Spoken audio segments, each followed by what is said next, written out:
Now all the shelves have been removed from the fridge compartment, the next step in the job is to remove the control panels at the back. You can see there's one at the top here, which is a sort of light tower, and then lower down you've got the actual fan cover. That's where all the components need to be changed. But the first step is to remove the top cover. This is done by removing the screw at the top,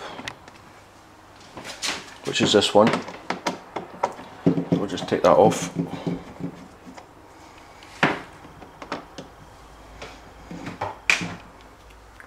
And if you just get your hand behind the plastic, you can feel the cover popping off. Just be careful with it.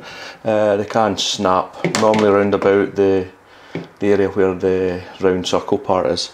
So just be careful with that. As you'll see when you remove the light cover, you'll have a further 3 screws, one here, and one at the bottom. It's just a case of removing them 3.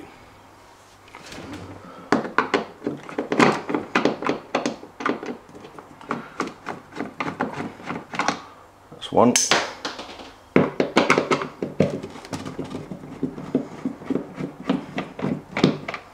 2, and the one at the bottom.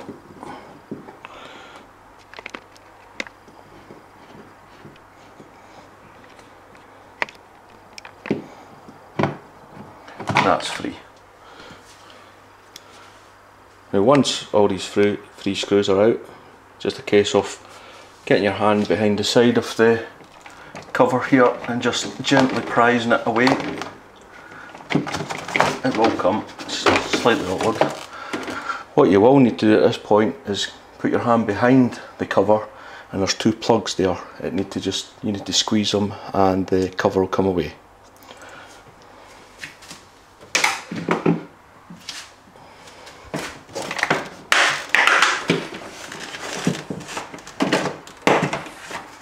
There we go. If I can just quickly show you the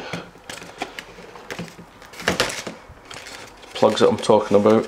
It's these ones here. The little blue ones, everybody asks about that. That's the air sensor that sits behind the purple cover. The other connector is for your lights. Just make sure when you're rebuilding your fridge you plug both of these back in. Common mistake is to plug the big one in because there's longer wire, it's easier to do, and people either forget to put this in or they don't put it in right. So it's just a quick tip when you're rebuilding.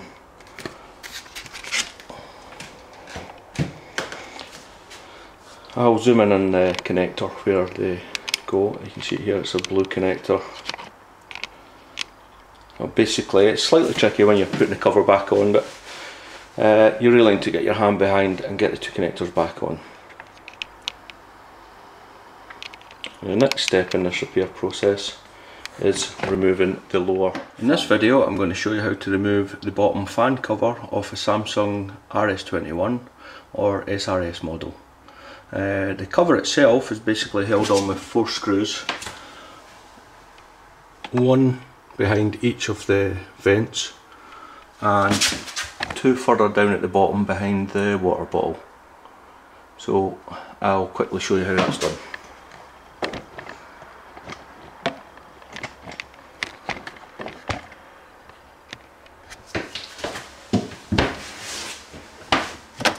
First of all, you want to remove the little deodorizer covers. That'll give you access to the panels, the screw panels. And just basically remove the screw from both the top sides.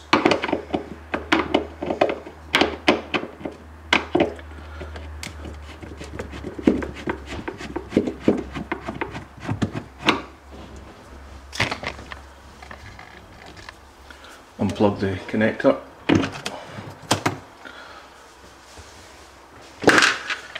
And go down to the bottom where the water bottle and the other 2 screws are. Basically, you need to take the water bottle off first, which is quite easy.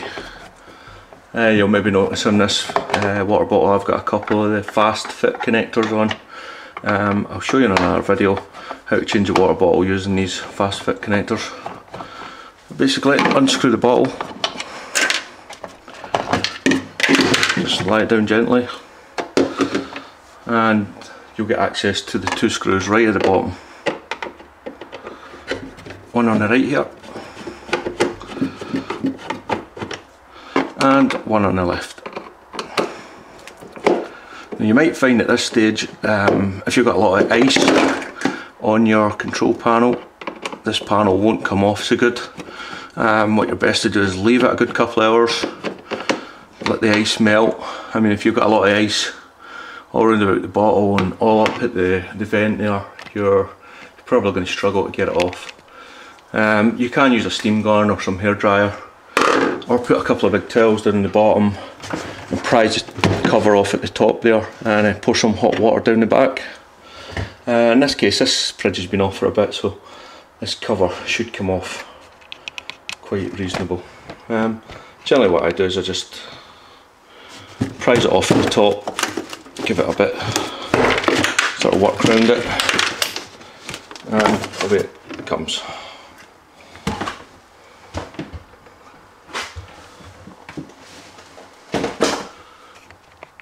What you should see when you take the cover off is something like this. In this case, the components has already been fitted to this fridge freezer, but I'll explain what they are and what they do. Once you've removed the fan panel off your RS21 or your SRS model, you should see something like this. Now if yours is covered in ice, the best thing to do is put a couple of big towels down the bottom of the fridge and pour a lot of hot water all over the panel here, just to get rid of all the ice, making sure that the drain hole over here is nice and clear. If you don't manage to unblock that, you will get trouble when you build the components back up.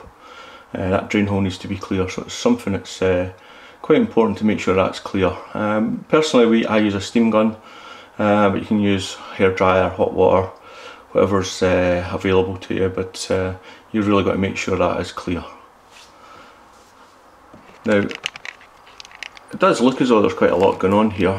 Basically, we've got a defrost heater, a drain heater, and 2 sensors.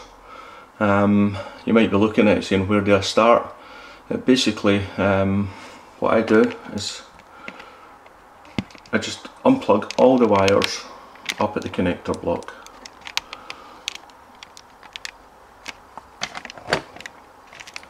That's this component up here. Don't worry about putting it back in, you can't go wrong. All the plastic connectors are keyed, so you can't physically put them in the wrong way. So don't worry about disconnecting all that. What I tend to do next is, as you'll see in this one, there's already a little drain modification clip here. Yours might have that, 9 times out of 10 it won't have it. Basically I'll just pop that off just now.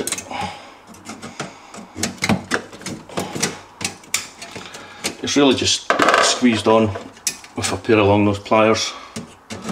I just need to bend the clips out a bit to get that off. Now, what you want to do is go up and down these little lugs that are on the right hand side and on the left hand side. That's how the main defrost heater is held in place. If there's any cable ties, as well just to cut them.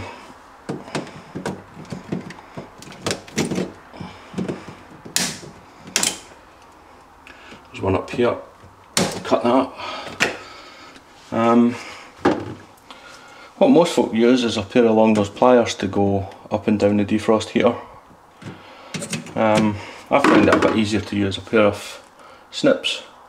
They tend to grip the little lugs a bit easier, so basically what you're doing is going up and down. I do the top row first, all the lugs on the top, I bend them just slightly. You don't want to bend it too much because you are going to have to refit these little lugs back on.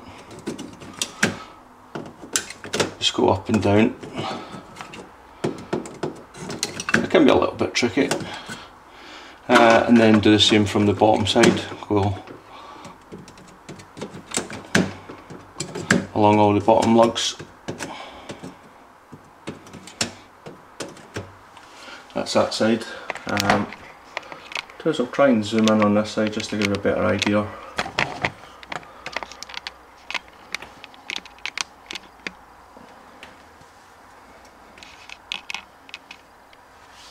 Basically, you're putting your snips on the little aluminium lug and just twisting it slightly up and away from the element.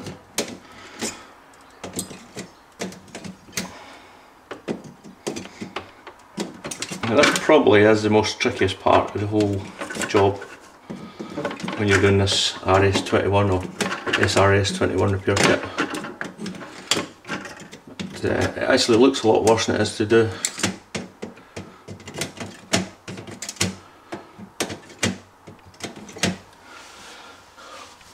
Now, once you've sort of went up and down and made sure all the lugs are away from your element, the element really should just pull away. Just make sure you've not got any cable ties still in place.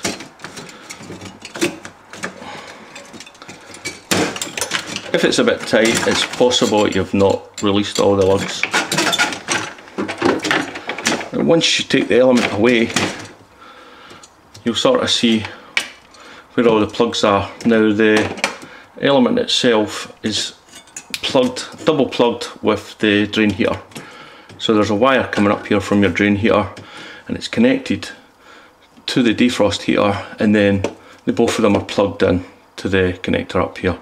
So once you get the actual defrost element out the road, the cooler starts to look a bit more simpler.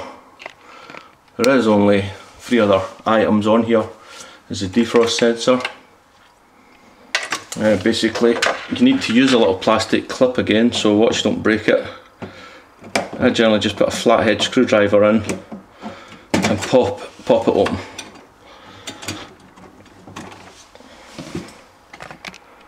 Try and zoom in a bit there just to give you a better idea. Just pop the plastic bit open and the defrost sensor will come out there.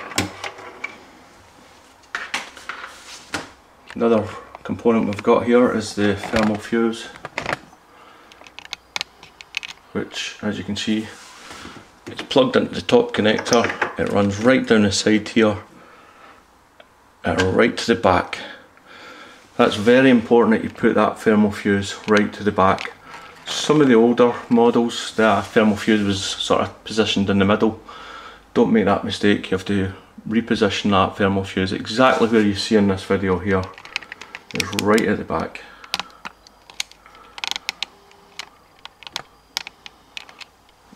To get the thermal fuse out, you can just pull the cooler forward slightly.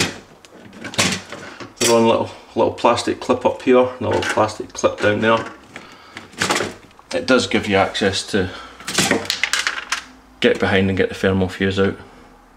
That's your thermal fuse there. The older thermal fuses, you might find you don't have any of that foam on it, but the new ones come with the foam, so keep the foam on it and put it right to the back, so if you like, between the pipes and the plastic casing. The last thing that's on this cooler is the drain heater. Basically, just pop it out, make sure the little pink wires come out the drain hole. It's going to be a little bit tricky. There's the little pink wires, they're supposed to go down the drain hole. Basically what they do when this heater is working properly is keep the drain hole clear, so no ice builds up on it. If you're trying to remove the drain heater and it's quite resistant, it's probably there's still a lot of ice in the hole and it's freezing these wires. Again, make sure you pour hot water or steam down. Once you've got it all clear, this will lift straight away. And really, all you're left with now is the actual cooling component where your refrigerant will run round.